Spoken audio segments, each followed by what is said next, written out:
Auzubillahi. Bismillahirrahmanirrahim. Assalamualaikum warahmatullahi wabarakatuh. Alhamdulillahirabbil alamin. Wassalatu wassalamu ala asyrofil anbiya'i wal mursalin wa ala alihi wa sahbihi ajmain, amma ba'du. Bu, hari ini modul kita tentang masa depan yang berbeda tapi kompak gitu ya. Ya. Baik, hari ini sebetulnya saya mau cerita tentang watak. Ya Bu? Iya. Ibu-ibu punya anak berapa? Ada 3. Ada yang wataknya mirip ibu? Ada yang wataknya mirip ibu? Ada. Ada yang wataknya mirip bapaknya? Ada. Cuman ibu-ibu suka curang kalau ada yang jelek-jelek, wah ini kayak bapaknya. Ya baik. Saya juga punya anak 5, 4 laki-laki, 1 perempuan, beda-beda wataknya ya. Iya, ya. Baik. Kalau kita bicara watak Bu, ini kita lihat dulu. Ya. Jadi setiap orang itu unik, bagaikan batu. Ya. Beda-beda nggak batu Bu? Waktu zaman batu siapa yang suka main batu? Buat cincin maksudnya. Ya, batu itu jenis tetap sama, ya, tidak bisa berubah, tapi yang bisa diubah adalah bentuknya. Ibarat watak juga tetap sama, tidak bisa dirubah, tapi bisa diperbagus. Sepakat ya? Ya, yuk lanjut. Jadi watak itu genetik atau turunan menurun, ya. Kok kayaknya belakangin kawan-kawan di sini nggak enak, jadi gini aja. Watak itu genetik turunan. Maka saya tanya tadi, siapa yang mirip wataknya ibu? Siapa yang mirip watak ayahnya? Tapi seandainya punya anak, ibu bingung, ini nggak kayak saya, nggak kayak bapaknya.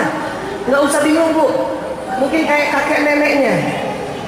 Kakek nenek yang keberapa? Mungkin yang di atas kita 3 tingkat. Ibu sempat ketemu nggak? Ketemu, ya. Nah ini dia. Itu namanya kromosom. Yang titik-titik biru itu namanya gen. Itu betul Bu, kalau di foto warnanya biru. Makanya kenapa kita dibilang berdarah biru? Sebetulnya semua orang berdarah biru.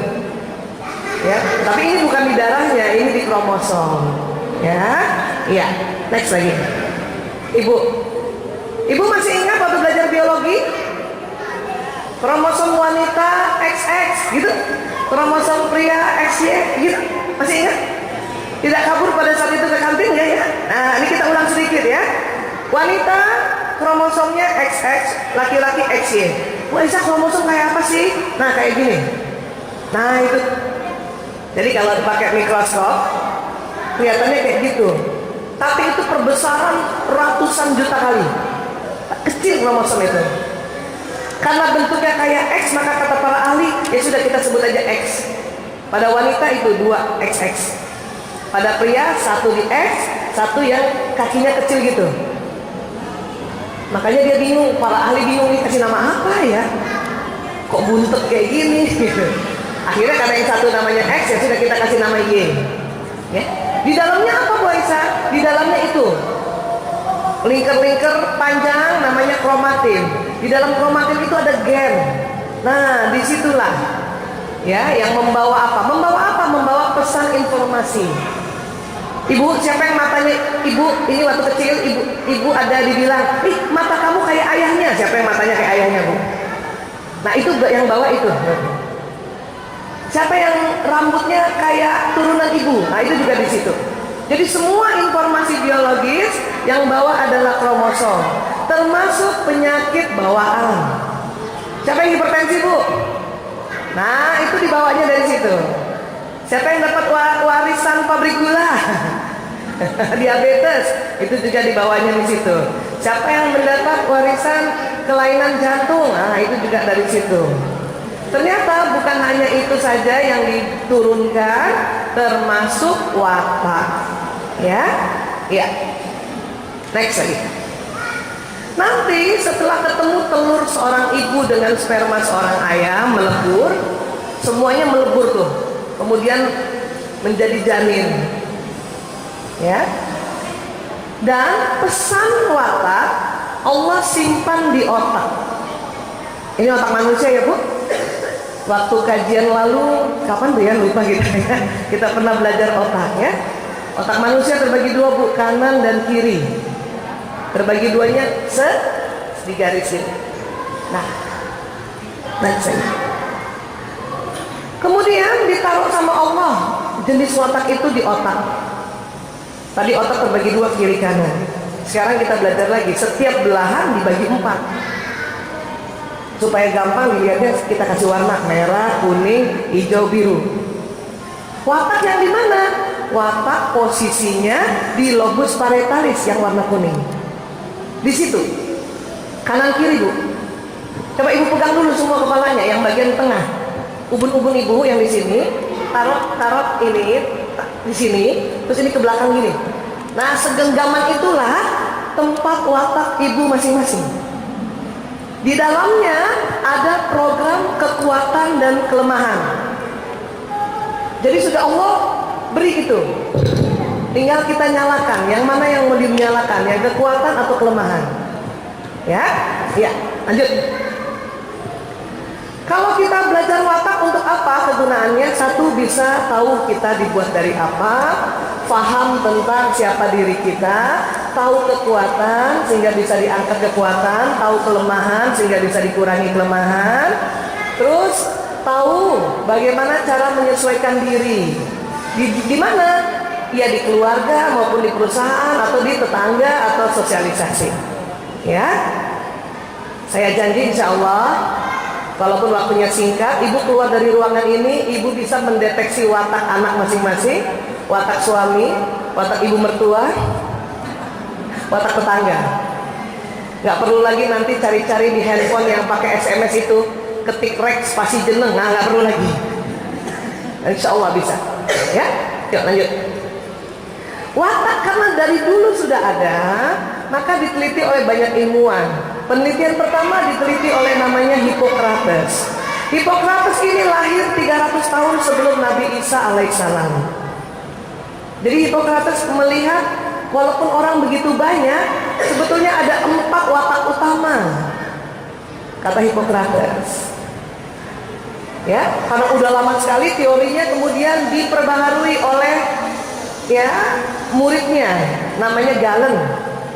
Tapi Galen lahir jauh setelah Hippocrates, 149 tahun sesudah Masehi, sesudah Nabi Isa alaihissalam lahir. Ya, tapi masih juga belum sempurna.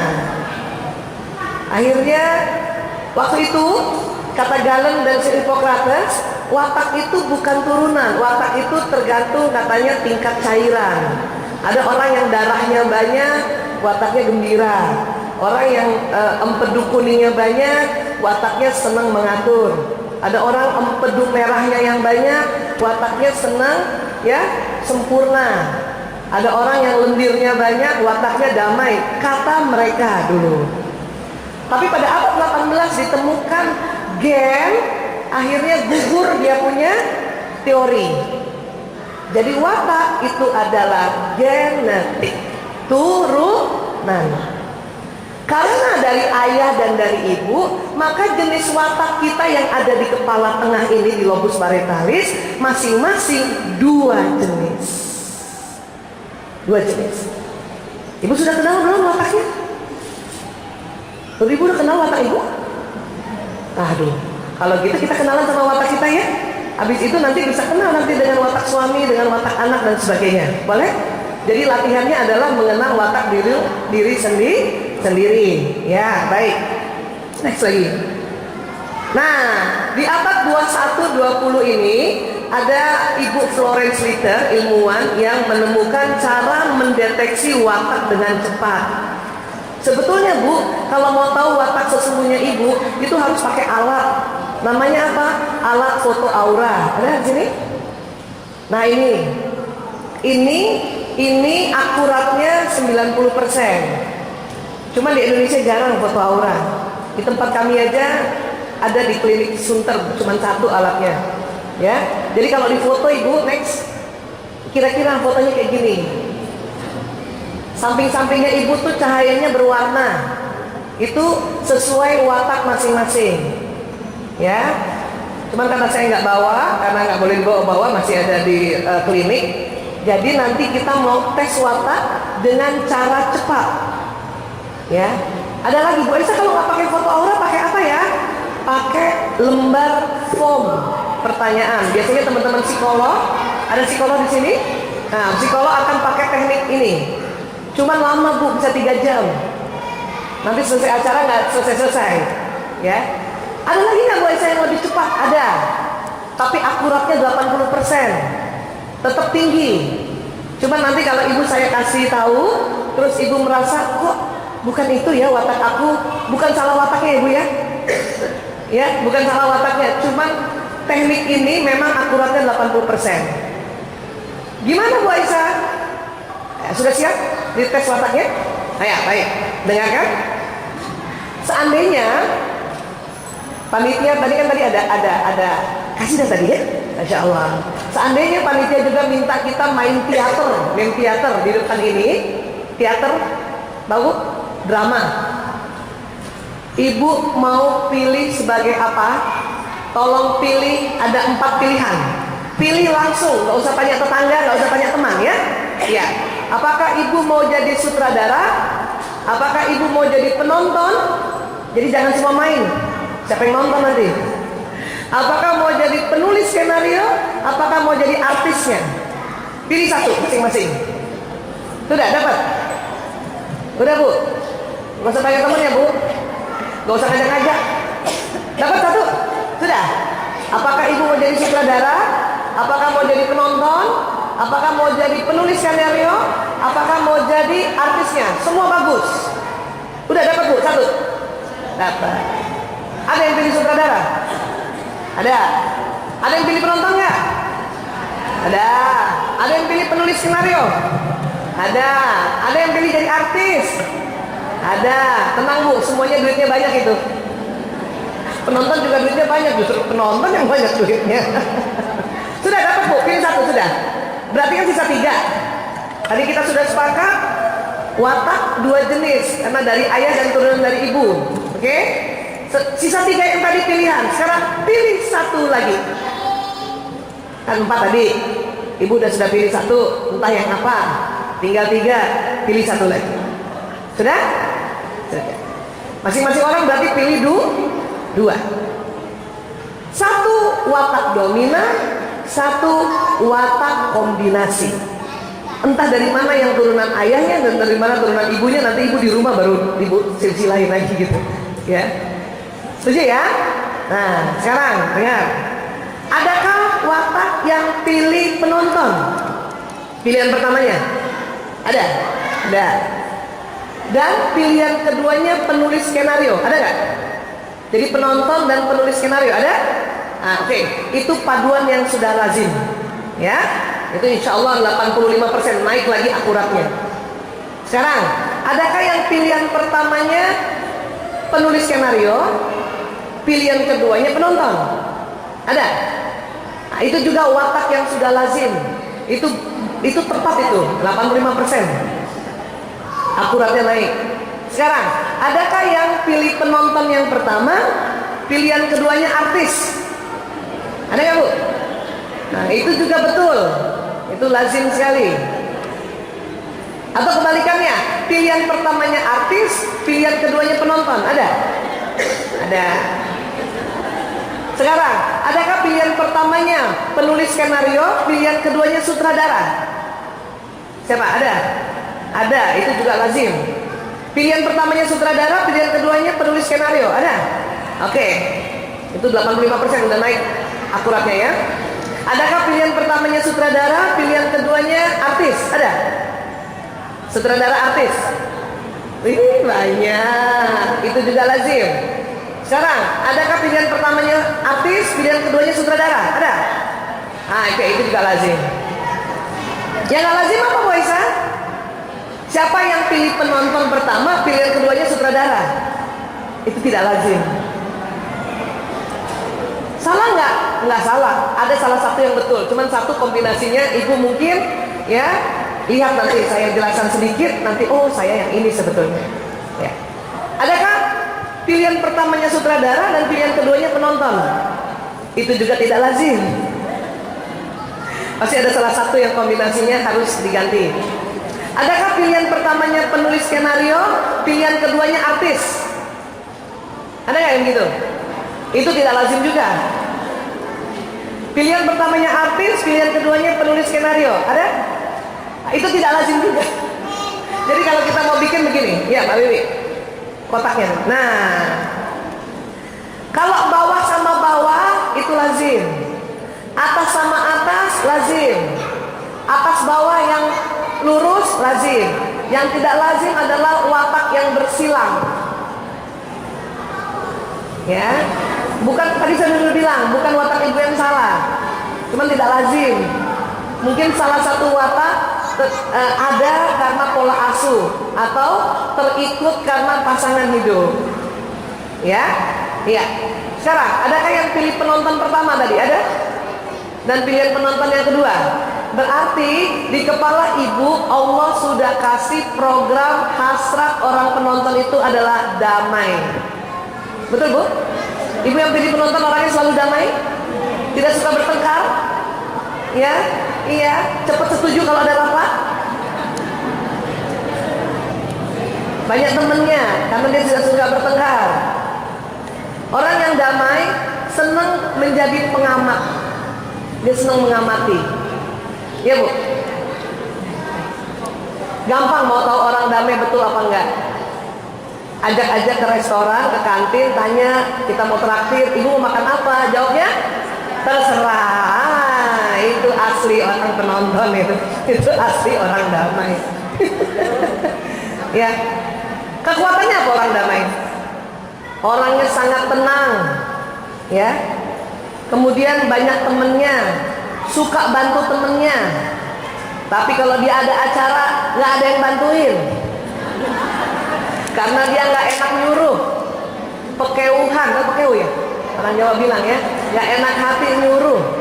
Kalau bisa dia yang ngebantuin, nggak usah dia nggak ada yang bantuin nggak apa-apa gitu. Ya, orang yang damai jarang marah, tapi sekalinya marah ya Allah, dia nggak mau lihat orang itu lagi gitu. Saking jarangnya marah, energinya habis untuk handle perasaan, makanya cepet lobet.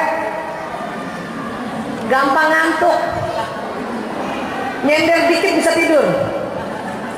Kalau orang yang pilih penonton yang pertama tapi, ya, yang utamanya dia penonton.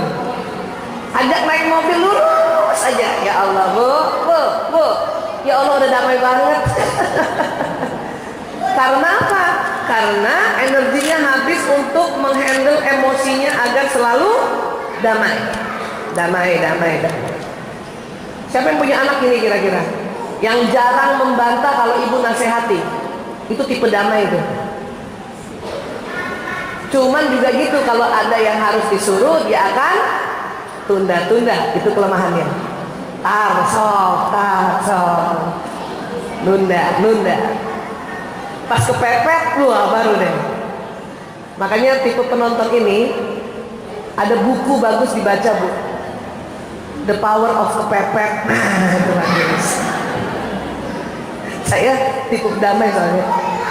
Makanya tadi lama di jalan itu aku istirahat juga. Saking sakit kepala sebetulnya. Ya. Nah, ya itu tipe damai ya. Kombinasinya bisa ke penulis skenario, bisa ke artis. Ada Bu, gitu Bu. Yang penulis skenario, gimana sifat itu Bu Aisyah? Yang memilih penulis skenario berarti di otaknya sudah hasrat sempurna, selalu ingin melakukan apa-apa dengan benar. Betul Bu? Takut salah. Siapa yang pilih penulis skenario tadi? Selalu melakukan ingin sesuatu yang rapi, benar, tepat, takut salah. Kenapa? Karena hasratnya selalu sempurna. Ciri khasnya pemikir. Kenapa? Apa-apa dia selalu pikirkan. Ya. Tipe penulis skenario nih, siapa yang pilih penulis skenario nih? Ini udah bener belum nih? Kalau yang penulis skenario pilihannya benar tepat, memang dari aslinya begitu, itu gampang mendeteksinya. Maaf, pencet pasta gigi atau pencet odol selalu dari bawah. Betul? Karena selalu mau rapi. Bahkan kadang sudah habis pun dia lipat itu odolnya. Ada yang ekstrim, sudah dilipat, dibuka, digunting, ambil dalamnya tuh odol. Ya ini nih. Ini waktu mahasiswa kali ya. Duit kiriman belum datang ya. Sabun cair, habis sabunnya botolnya nggak dibuang, kasih air dikocok-kocok. Nah itu, tipe itu tuh. Sabun batang kecil aja nggak dibuang bu, diapain? Ditempel sama sabun berikutnya. Nah, cakep. Kenapa? Karena selalu mau melakukan dengan sempurna. Jadi habis sampai sempurna. Ya bu, ini. Apa kehebatan orang pemikir, penulis skenario? Banyak apa? Melakukan pekerjaan selalu detil, selalu rapi detil. Kalau belum selesai pekerjaan ini, dia nggak mau pindah ke pekerjaan berikutnya, betul bu? Dan selalu mau melihatnya detil. Kalau ada acara, misalnya dia pakai meja doang, nggak ada taplaknya, sakit kepala tuh. Pasti dia akan suruh pakai taplak. Watak lain, nggak usah, yang penting ada mejanya. Gitu. Bisa paham ya bu? Itu yang penulis skenario. Kelemahannya apa? Karena selalu mau sempurna, sering mengambil keputusan agak lama, betul? Ya. Kenapa? Penuh pertimbangan. Timbang, karena mau rapi semuanya. Ya. Itu kelemahannya. Tapi gak apa-apa, belajar untuk tahu diri. Oh iya begini. Nanti penulis skenario kombinasinya ke penonton. Atau bisa ke atas. Sekarang kita belajar. Yang sutradara, yang memilih watak sutradara pertama maupun kedua, itu di dalam otaknya Allah sudah kasih hasrat mengatur. Jadi orang yang pilih sutradara adalah orang yang memang punya watak kepemimpinan dari lahir, pandai mengatur, semuanya diatur, tapi selalu mau cepat, mau buru-buru. Makanya kalau yang diatur nggak mau ikut aturannya, dia kesel, dia marah. Yang seorang ibu watak sutradara punya anak watak penonton, gimana kira-kira bu? Cakep, gemes minta ampun ya. Iya. Apa kekuatan sutradara? Pandai mengatur. Dia bisa mengerjakan lebih dari satu pekerjaan, apalagi perempuan. Bisa punya perusahaan, punya entrepreneur tuh orang watak sutradara. Suruh bisnis. Kelemahannya apa? Ya mau buru-buru. Kalau nggak banyak taklim, jadi bosi. Itu. Kalau dia kombinasinya dengan penulis skenario, oh berarti dia wataknya senang mengatur dan mau yang sempurna. Dia punya orientasi target. Kalau ke sampingnya Bu Aisyah, ada tadi yang pilih artis. Nah, yang pilih artis di otaknya itu Allah sudah kasih hasrat gembira. Walaupun sedang sedih, dimarahin suami di rumah, sampai ke tempat majelis taklim sudah bisa ketawa. Bisa gitu. Ciri khasnya memang dia pembicara. Ya, artinya apa? Kalau nanti di kumpulan, dia selalu bawa berita itu. Dan kalau cerita seru banget. Sampai yang dengar tuh sakit tertarik. Kadang kalau memberikan informasi, ya, lu tahu nggak? Ada bakso enak banget kalau ngomong gitu.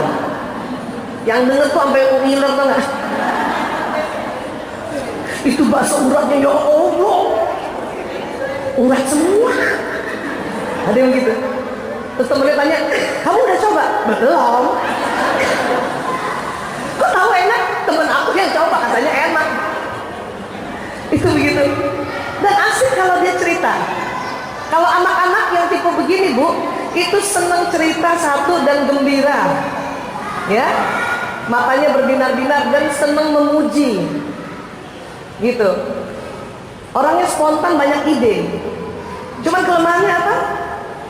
Tidak bisa mengerjakan sesuatu yang terlalu kecil-kecil, yang detail nggak bisa. Itu keterampilan orang yang pemikir atau yang di bawah. Yang artis tidak bisa begitu. Setiap dia mau melakukan sesuatu lagi, sampai kecil-kecil, ada ide baru lagi. Jadi bikin lagi yang baru. Ada lagi ide baru. Karena seperti itu makanya sering nggak rampung dia punya kerjaan. Tapi kekuatannya, idenya banyak. Kelemahannya apa lagi? Terkesan berantakan. Anak saya yang pertama tipe artis, Bu. Kalau nanti habis bangun tidur, selimutnya nggak dirapiin. Kalau saya tanya, nak, selimutnya kok nggak dirapiin? Alah, nggak apa-apa, Bu, ntar malam juga dipakai lagi. Jadi agak slorden. Kebalikannya anak ketiga saya tipe pemikir. Nggak usah disuruh, Bu, bangun tidur selimut dirapiin, ujung ketemu ujung, ya kan? Tipe artis bisa ke bawah, bisa ke samping. Kalau dia ke bawah berarti dia senang gembira dan dia selalu damai. Nah, itu kalau ada watak artis, penonton dan penonton artis itu banyak temennya itu. Dia uangnya nggak terlalu banyak tapi temennya banyak. Bisa kemana-mana nggak pakai duit itu, karena temennya yang ngajak. Kalau yang sebelahnya itu orientasi memang harus ada materi. Itu yang watak sutradara, penulis skenario, atau kebalikannya ke atas. Oh, itu tabungannya banyak itu. Ya, apalagi yang penulis skenario, masya Allah, Bu, dompetnya rapi banget. Siapa yang tadi dompetnya rapi? Betul nggak penulis skenario dompetnya rapi?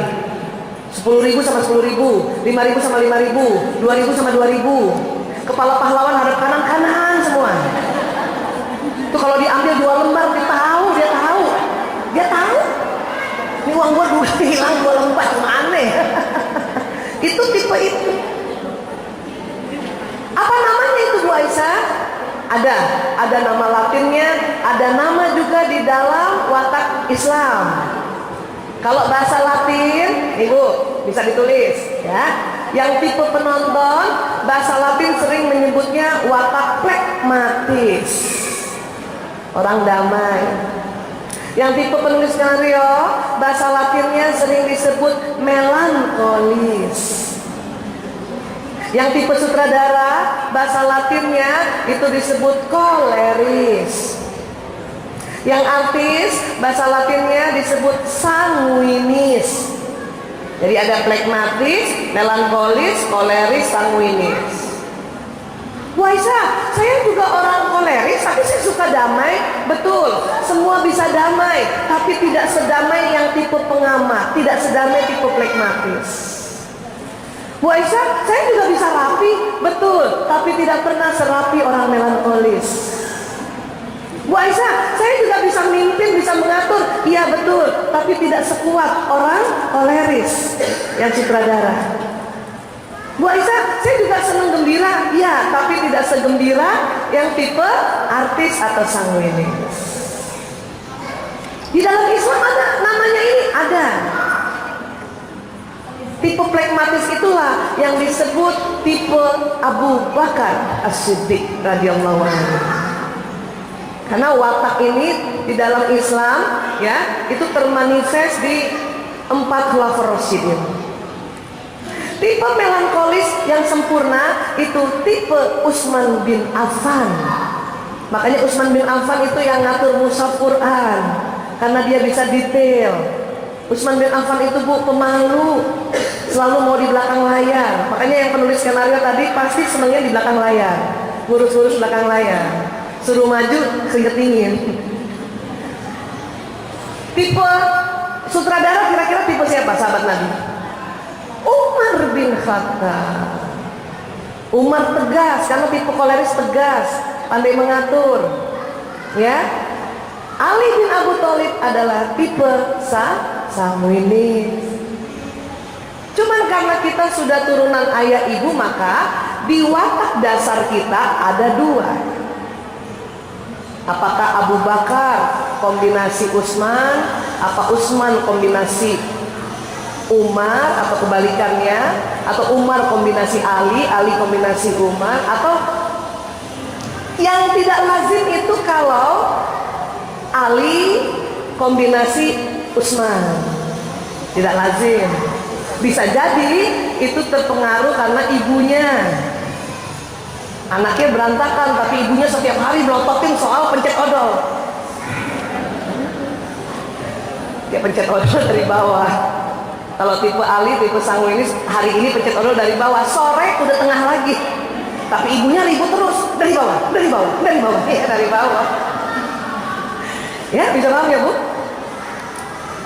Dan pasangan hidup suami biasanya 88% kebalikannya. Ya Bu? Coba cek suami ibu. Tipe mana? Tipe Abu Bakar. Kalau ibu Abu Bakarnya dominan, yang pilihan pertamanya tadi penonton, kemungkinan besar tipe suaminya ada tipe kolerisnya atau tipe Umarnya. Ya Bu? Mana ibu, istri-istri tipe penonton mana? Ya ada. Iya Bu, suami agak keras, agak tegas, ya sudah Bu, udah benar itu. Gak usah diganti, gak usah diganti. Karena kalau diganti dapatnya itu juga, cuman casingnya doang yang beda. Itulah suami. Itu yang tadi kita bilang, mitra yang terbaik adalah mitra yang terbalik. Bu Aisyah, tapi cuman terbalik di satu sisi saja, iya nggak apa-apa. Ada yang terbalik dua-duanya. Misalnya suaminya istrinya tipe penonton dan artis, suaminya di seberangnya itu. Ada yang dua-duanya begitu, tapi ada juga yang sebelahnya saja yang terbalik. Selalu begitu. Kalau sama persis dengan tipe suami istri, ada juga, tapi sangat sedikit, 2 sampai 10%. Apa kelemahannya? Nanti bosan. Ya Bu, bisa paham ya Bu? Iya. Tapi watak ini bisa dibentuk, bisa. Sama-sama ajarkan misalnya ya, bahwa kebersihan itu adalah sebagian dari iman. Membuang tempat sampah di sebelah sini ya nak. Ibu ajarin gitu kan semua anak. Tapi tidak semuanya langsung bisa mengerjakan karena wataknya berbeda. Watak mana kira-kira yang cepat kalau ibu ajarkan, nah buang sampah pada tempatnya? Watak mana kira-kira yang dia cepat melakukannya? Watak yang mana? Watak yang mana? Hah? Yang cepat. Nah, kalau ada, iya 2 watak di bawah ini, flegmatis dan melankolis, dia cepat. Anak sanguinis kalau disuruh buang sampah pada tempatnya, kira-kira gimana Bu? Hah? Agak lama, atau karena dia senang gembira, maka cara buang sampahnya dia buat main-main. Pas begini meleset, udah dibiarin. Yang penting dia udah usaha. Sekarang kalau kita bilang tabassumuka fi wajhi akhika shadaqah, senyum itu sedekah. Nah, setiap ketemu orang senyum ya. Kira-kira watak mana yang cepat memberikan senyum? Sanguinis. Karena belum apa-apanya dia udah senyum. Watak mana yang susah tersenyum? Ayo. Koleris kombinasi apa? Melankolis, pemikir. Mau senyum sama orang mikir dulu. Senyum gak ya? Senyum gak ya? Karena dia selalu hati-hati. Bu, orang melankolis mana nih? Sedikit lagi kita berubah gitu ini ya. Mana yang penulis skenario? Bagaimana cara mengambil baju yang tumpukan di bawah? Angkat dulu, tarik. Rapi kan? Artis, sanguinis, bagaimana cari baju dari tengah? Ambil. Berantakan? Gak apa-apa, tutup aja lemarinya. Siapa yang mau lihat? Habis pakai handuk mandi, tipe melankolis kira-kira handuknya taruh mana? Taruh jemuran. Rapi nggak? Rapi, ujung ketemu ujung. Anak sanguinis kira-kira, anak sanguinis koleris, habis pakai handuk taruh mana? Empar. Boleh nggak diajarin bahwa nak taruh di sini ya? Ajarin Bu. Cuman dia nggak bakal serapi yang tipe melankolis. Dia taruh aja di besi itu, tidak diatur ujung ketemu ujung, udah syukur. Bagus. Berarti dia sudah kemajuan. Lipat selimut kira-kira gimana tipe artis tuh? Maunya nggak dilipat, tapi dia sudah untel, itu sudah kemajuan, udah good. Nggak bisa disuruh serapi orang melankolis. Kenapa? Nanti kekuatan kreativitasnya hilang. Ya, coba otak warna-warni. Jadi sepakat dulu, watak dasar ada di lobus parietal. Ibu kasih nasihat, ibu ajarkan peraturan, nanti masuk di otak yang merah. Sehingga watak ini bisa dibentuk. Hanya apabila ibu ajarkan anak-anak sebuah peraturan atau nasihat, kemudian ada anak yang cepat melakukan, ada anak yang agak lama, atau ada anak yang caranya juga, itu karena wataknya, bukan karena dia membangkang. Bisa paham ya Bu? Terus saja kasih arahan. Insya Allah nanti dia melakukan, cuman nggak ada yang bisa sama. Ya. Kalau misalnya, ayo anak-anak main di panggung. Watak mana yang cepat senang ke panggung? Yang atas, artis dan sutradara. Anak yang melankolis, apalagi penonton sama pemikir tadi, pemikir pengamat itu, ibu suruh maju ke depan, dia ngumpet di belakang ibu. Nggak boleh dimarahin dan tidak boleh bilang ini nggak pede, nggak pede. Bukan begitu. Anak itu pedenya adalah selalu di belakang panggung. Bikin apa? Bikin cerita, menulis novel. Makanya penulis skenario film nggak pernah ngetop, tapi filmnya yang ngetop, artisnya yang ngetop, ya kan? Jadi percaya diri bukan karena dia berani maju di panggung. Bisa paham ya Bu? Iya, Masya Allah Ibu, saya mohon maaf waktu sudah menunjukkan. Tapi mudah-mudahan sudah bisa kebayang. Sudah bisa mendeteksi anak masing-masing? Nah, gampang kan? Sudah bisa mendeteksi suami? Nah, tapi jangan juga merasa, Bu Aisyah, kok saya nggak kebalik ya? Apakah saya salah suami? Jangan begitu. Bisa jadi ibu salah mendeteksi doang, bukan salah suami. Iya, Ibu, karena memang sekarang waktunya untuk azan zuhur. Dan kemudian juga ada siswa-siswa yang mau sholat berjamaah. Oh, tidak. Oh ya, baik. Mungkin kita sebentar untuk azan sebentar ya Ibu ya. Nanti selesai azan kita bisa lanjutkan kembali. Oh ya, paling sebentar aja lagi juga masih kita bisa sholat ya. Bisa.